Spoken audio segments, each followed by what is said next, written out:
Very good morning to one and all. In today's lecture, we would like to discuss about the chromophores and as well as auxochromes. The chromophores ante ento chuddam nanu. Now, when we are discussing about the chromophores are known to be that, which is known to be that covalently bonded multiples with any compound which is responsible for that ultraviolet radiation. Now, see this. Ultraviolet radiation, or when we are discussing about ultraviolet spectroscopy having the following zones and mali chuddam. When we are discussing about ultraviolet radiation having the following zone. The first classification I'm saying as 0 to 200 nanometer, 0 to 200 nanometer.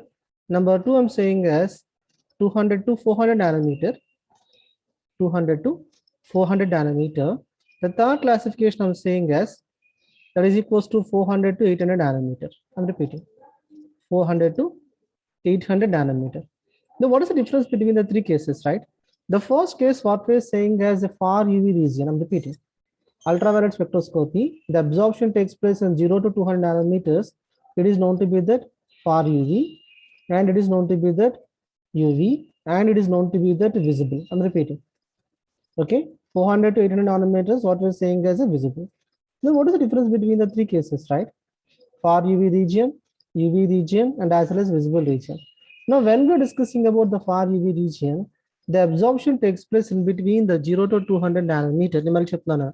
Absorption takes place in between 0 to 200 nanometer, and this type of absorption takes place in the carbon-carbon single bond system. Carbon-carbon single bond systems we are taking the ethane, methane, propane, butane. Now when we are taking carbon-carbon single bond system, there existing a transition. The transition is nothing but sigma to sigma star transition. If it containing a single bond, the single bond is known to be sigma bond. The type of transition what we are saying the sigma to sigma star transition. Then what is known to be that UV region and as well as visible region. Now when we are discussing about the UV region, in the UV and the visible region, the type of transitions are two classification. The first category I'm saying as a pi to pi star transition. The second category is known to be that N to pi star transition. What is known to be N2? N2 pi star. The word N2 pi star indicating that if any of the molecule which containing a lone pair of electron, right? And here the nitrogen containing a lone pair of electron, and carbon-carbon containing a double bond system. If it containing a double bond system, the transition will be a pi to pi star. If it containing a lone pair, the transition will be N to pi star. I'm repeating. Now we're discussing about the different types of classes, the different types of transition in the ultraviolet region. When we're taking any molecule, aldehyde, I'm taking an aldehyde molecule. We are taking an ethylene molecule. We are taking a carboxylic acid. Now we are taking carboxylic acid here. Now the carboxylic acid containing oxygen and oxygen containing a lone pair, then there is a possibility of N to pi star transition. Then carboxylic acid containing carbon-oxygen double bond system, carbon-oxygen double bond which containing a pi bond, and the pi bond containing pi to pi star transition. Now when we are discussing about the different classification of transitions, I'm repeating, when we are discussing about the different classification of transitions, the transitions of three main type. Number one is known to be sigma to sigma star. Number two is known to be that pi to pi star, and number three is known to be that N to pi star. Then sigma to sigma star transition, which is always identified in the far ultraviolet region, the region what we're identifying in between 0 to 200 nanometer. Then pi to pi star transition, N to pi star transition, the transitions which is identified in between 200 to 400 is known to be that ultraviolet. 400 to 800 is known to be that visible. Then what is known to be the visible region? Any sample, right? Whether it may be an organic or inorganic, if it containing a double bond system, if it containing a lone pair, if it containing pi to pi star transition, it is containing N to pi star transition. If the absorption takes place in between 400 to 800 nanometer, I'm repeating, if the absorption takes place in between 400 nanometers to 800 nanometers, and the compound seems to be colored, I'm repeating, the compound seems to be colored, the region what we are saying as a VIBGYOR region. Now when we are taking any of the molecule, any of the sample, just I'm saying what is known to be that VIBGYOR, VIBGYOR. Okay, it is very familiar, no? VIBGYOR nothing but violet, indigo, blue, green, yellow, orange, red. Red containing the more intense, right? The red containing the higher intensity when compared with the violet. Now when we are discussing about VIBGYOR region, when we are discussing about that VIBGYOR region, in the VIBGYOR region, the red containing the higher intensity, then VIBGYOR region, the region of absorption takes place in between the 400 nanometers to that 800 nanometer. So when a sample is focused with that ultraviolet radiation, when any sample, a sample like aldehyde, the sample like ethylene, the sample like carbon compound, the sample like carbonyl compound, the sample containing nitrogen compound. Now, when we are taking any of organic molecule, if the absorption takes place in between the 400 to 800 nanometer, then they are known to be the colored compound. And the colored compound, what we are saying as a chromophore. What is known to be a chromophore? When we're discussing about the chromophore which containing covalently bonded linkage. And the covalent bonded linkage must be a double bond, right? Which containing a double bond linkage, covalently bonded linkage. Then there existing a transition of pi to pi star because of longer wavelength. Because of that longer wavelength. Because of the longer wavelength, the absorption takes place in between the 400 nanometer to that 800 nanometer. When we are taking those samples, the samples are seems to be colored. They are known to be the chromophoric groups, which is known to be the chromophoric groups, right? And the groups what we are saying is a chromophore. And here we are taking carbon-carbon double bond is known to be chromophore. Carbon-carbon triple bond is known to be chromophore. Or we are taking a functional group is known to be chromophore. If these compounds are seems to be colored, especially nitrogen compounds, and nitrogen compounds, what we are saying as a dye. I'm repeating. Nitrogen compounds are known to be dye. The nitrogen compounds, what we are saying as azodye, right? Nitrogen compounds are known to be azodye. Nitrogen, what we are saying as Raja compound. Now, when we are taking a nitrogen containing compound, nitrogen containing compounds are known to be an azodye. The nitrogen containing azodye system, when we're discussing about nitrogen containing azodye system, because of a pi to pi star transition, because of the nitrogen containing the lone pair, because of pi to pi star and as well as n to pi star transition, because of a pi to pi star transition, because of n to pi star transition, when we are discussing about any of the chromophore, the chromophore containing a pi to pi star transition, the chromophore containing n to pi star transition, but we should identify whether it may be chromophore or not. Identify chromophore kada. Chromophoric groups which is responsible for color formation. I'm repeating. Chromophore groups containing the longer wavelength 0 to 200 far UV region, 200 to 400 ultraviolet region, 400 to 800 is a visible region. So I'm discussing about the chromophoric group. Chromophoric groups are the responsible for the color formation.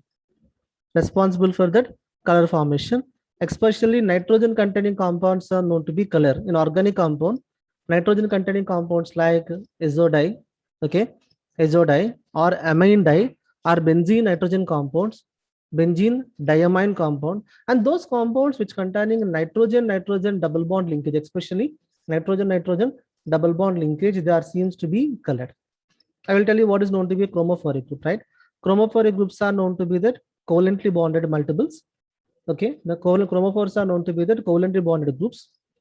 Okay, when it is focused with that ultraviolet radiation, they are responsible for the absorption. Absorption takes place in the longer wavelength, results in the formation of the color.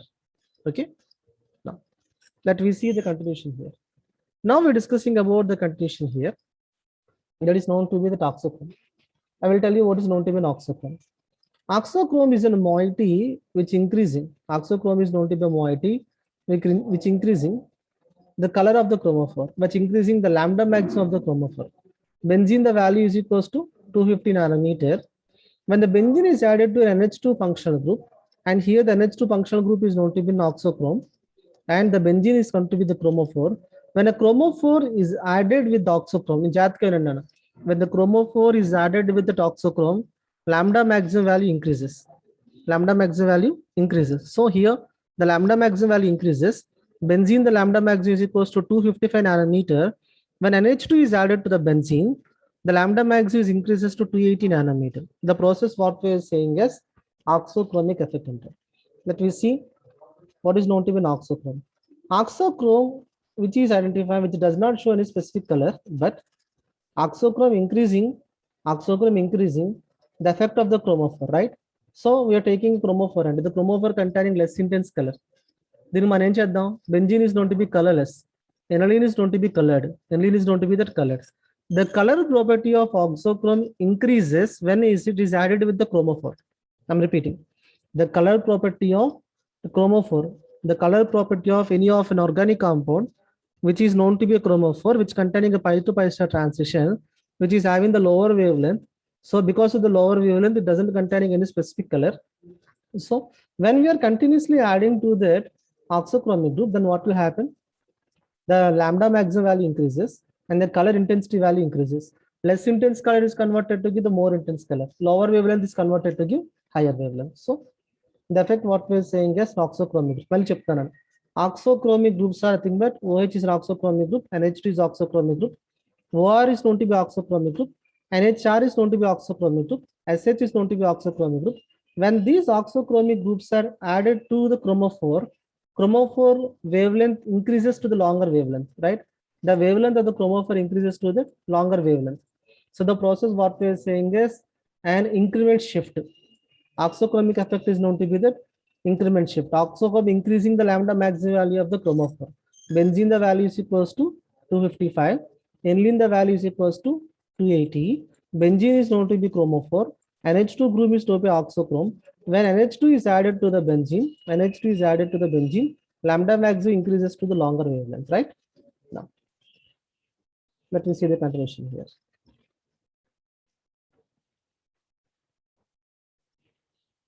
Examination. What are the factors affecting the lambda maximum? Okay, lambda max increasing by the addition of the chromophores and as well as oxochromes. Then by the addition of the solvent condition, increasing the temperature. Then at the low temperature is suitable for the ultraviolet radiation. Then inorganic moieties like chromates, manganese, silver, rm. Those inorganic compounds that seems to be colored because they're containing lone pair of electrons to the outermost shell.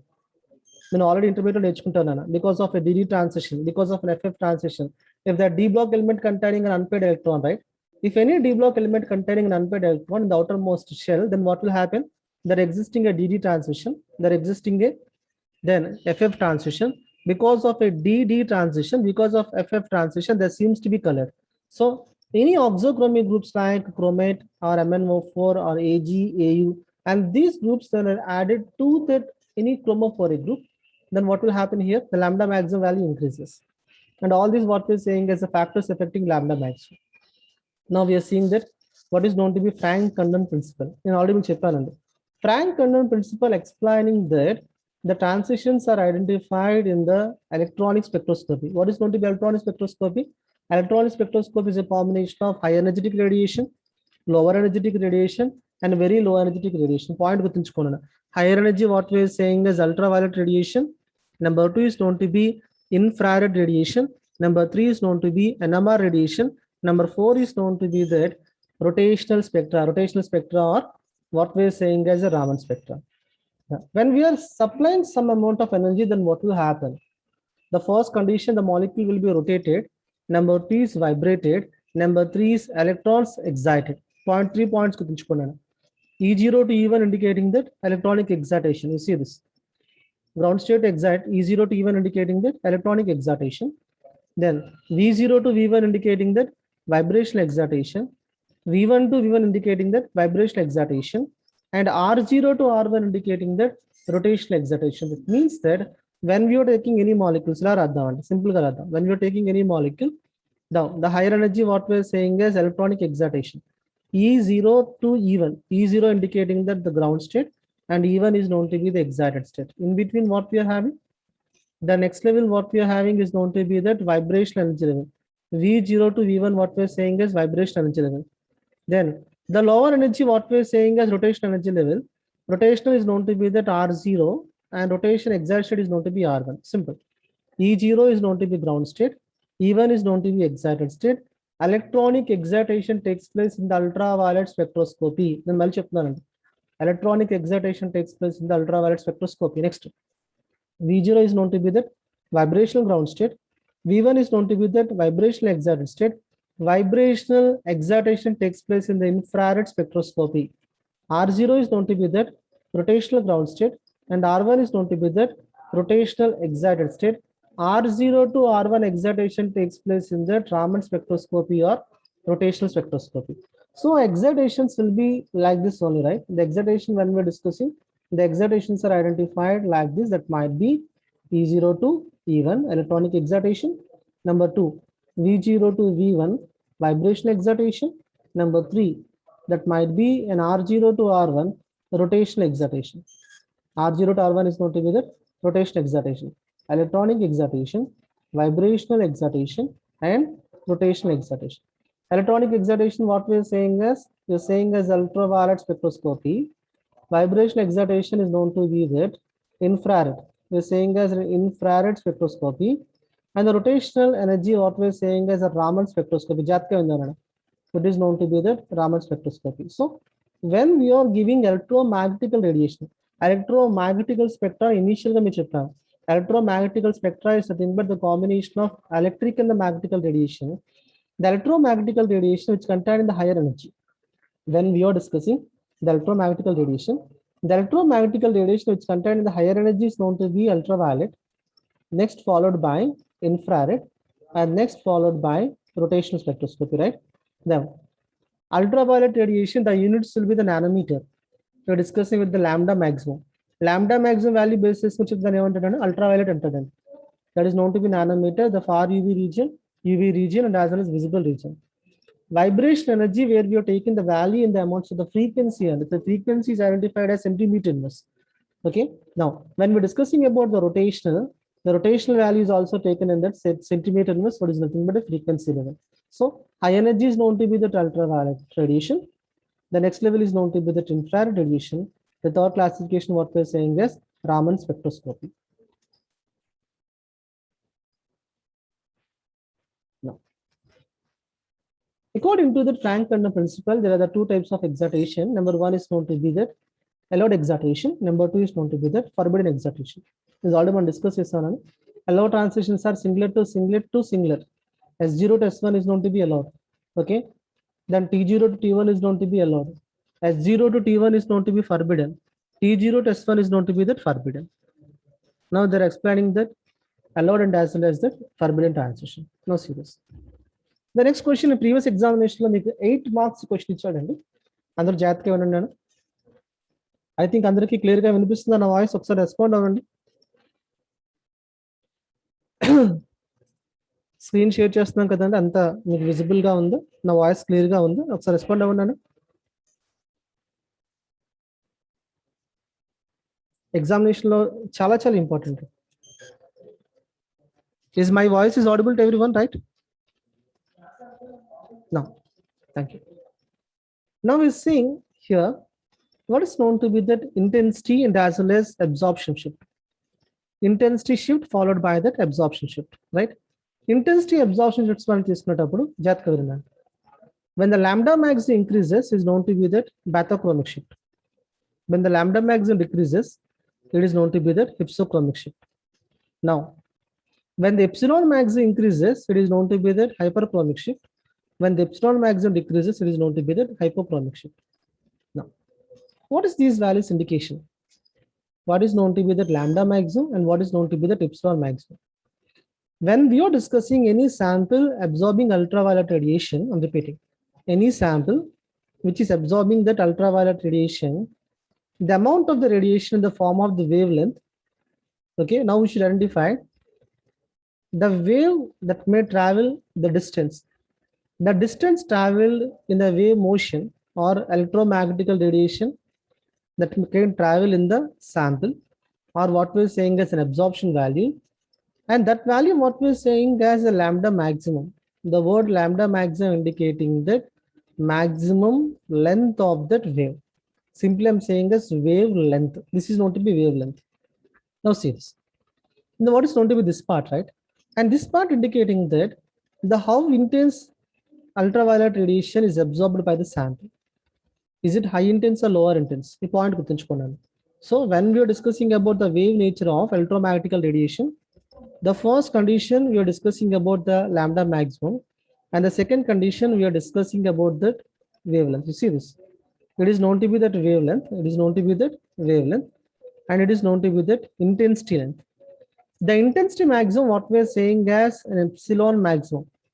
Epsilon maximum, intensity maximum అంటున్నాను. Point గుర్తుంచుకోండి. Now it is known to be the lambda maximum. There are the two classification. The first classification is known to be the epsilon maximum, and number two is known to be the lambda maximum. Now we are taking the values like this. We are taking the values like this, right? Now when we are taking the values like this, you see this. When the lambda max increases, it is known to be the bathochromic shift. When the lambda max decreases, it is known to be the hypsochromic shift, right? When the epsilon maximum the intensity of that wavelength, right? Mana ultraviolet radiation sample మీద focus చేసేటప్పుడు the how much intense the sample absorbing the radiation. Then when the epsilon maximum increases, it is known to be that hyperchromic shift. When the epsilon maximum decreases, it is known to be that hypochromic shift. Okay, increasing the lambda maximum is known to be that bathochromic shift. Decreasing the lambda maximum is known to be that hypsochromic shift. Increasing the epsilon maximum is known to be that hyperchromic shift. Decreasing the lambda maximum, epsilon maximum is known to be that hypochromic shift. Simple. And it is about the lambda maximum increment. Lambda maximum here is increases. Last time the lambda maximum increases by the addition of noxochrome, right? And here the lambda maximum decreases. And here the epsilon maximum, right? We are discussing about the epsilon maximum increases. And here we're discussing the epsilon maximum that is known to be that decreases. Epsilon maximum increases is known to be that hyperchromic shift. Epsilon maximum decreases is known to be that hypochromic shift. Lambda maximum increases indicating that bathochromic shift. Lambda maximum decreases is known to be that hypsochromic shift, right? And all these shifts are identified in that ultraviolet spectroscopy. You see this. Now you can have some examples about bathochromic and as well as hypsochromic shift. You see this. Ethylene value is known to be that 179 nanometer. Ethylene molecule ultraviolet spectroscopy data theory 179 nanometer. When these ethylene molecule are added with the another ethylene molecule, it containing 1,3 butadiene, 1,3 butadiene containing the 2 double bond system, whereas ethylene containing 1 double bond system. When the number of double bonds increases, lambda maximum value increases. Point గుర్తుంచుకోండి. When the number of double bonds increases, lambda max increases. The shift what we are saying as a bathochromic shift. Benzene, the value is equals to 255 nanometer. Benzene is added with NH2 now, and the benzene is converted to give aniline. When an oxochromic group is added to the benzene, I'm repeating, when an oxochromic group is added to the benzene, then what will happen? Lambda maximum value increases. Lambda maximum value increases.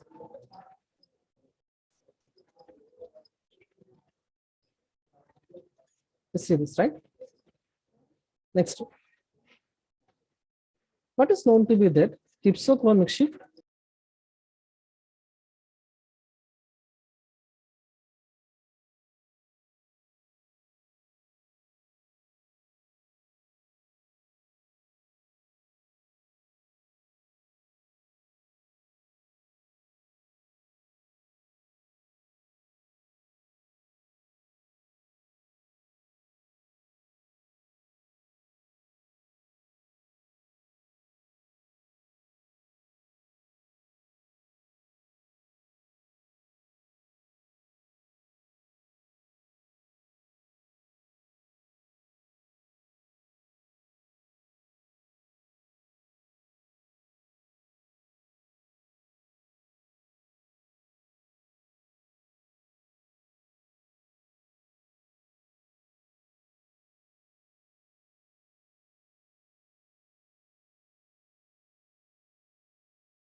Then what is known to be the hypsochromic shift, right?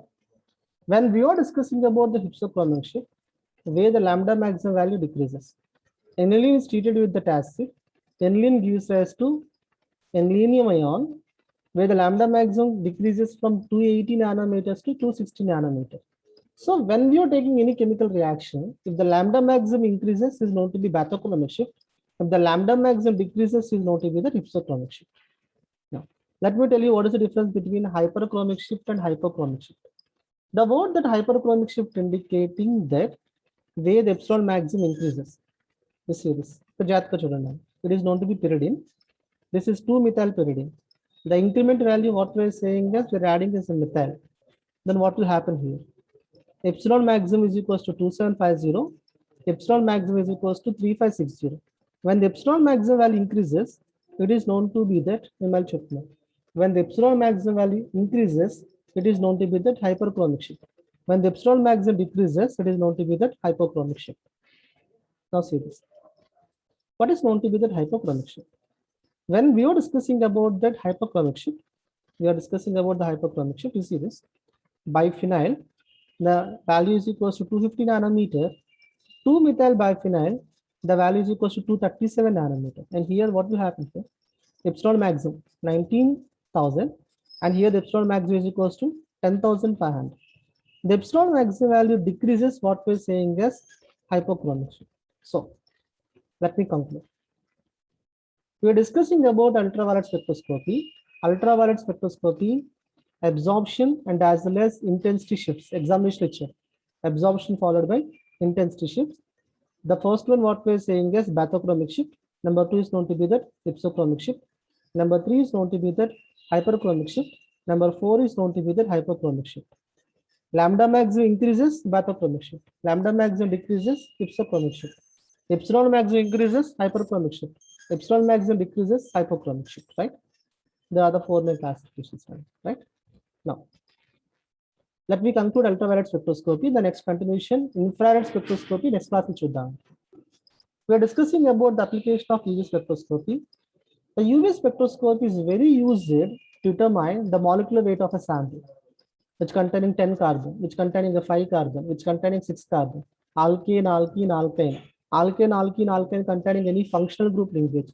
To identify the exact structure of the molecule, it is very helpful to use ultraviolet spectroscopy. Number 3. To determine the impurities present in a sample. When we are taking any sample, a sample containing 10% impurity or 15% impurities. The percentage of impurities which is exactly detected with the help of ultraviolet spectroscopy. Number 2. Number 3. Unknown concentration of any solution can be determined. మీరు already practical చేస్తున్నారు చూస్తారా? Unknown concentration మీరు find చేస్తున్నారు. Make unknown sample ఇస్తారు. The same pattern we are finding the unknown concentration value of any sample exactly or accurately with 100% accurate data with the help of ultraviolet spectroscopy. The 4th classification, characterization of aromatic compounds with the conjugation. The word conjugation indicating the double bond. The number of double bonds present in them, repeating, the number of double bonds present in the any aromatic ring system, which we can determine easily with the help of ultraviolet spectroscopy. So the next continuation we will see in the next class, okay, about infrared spectroscopy, instrumentation and application. Okay.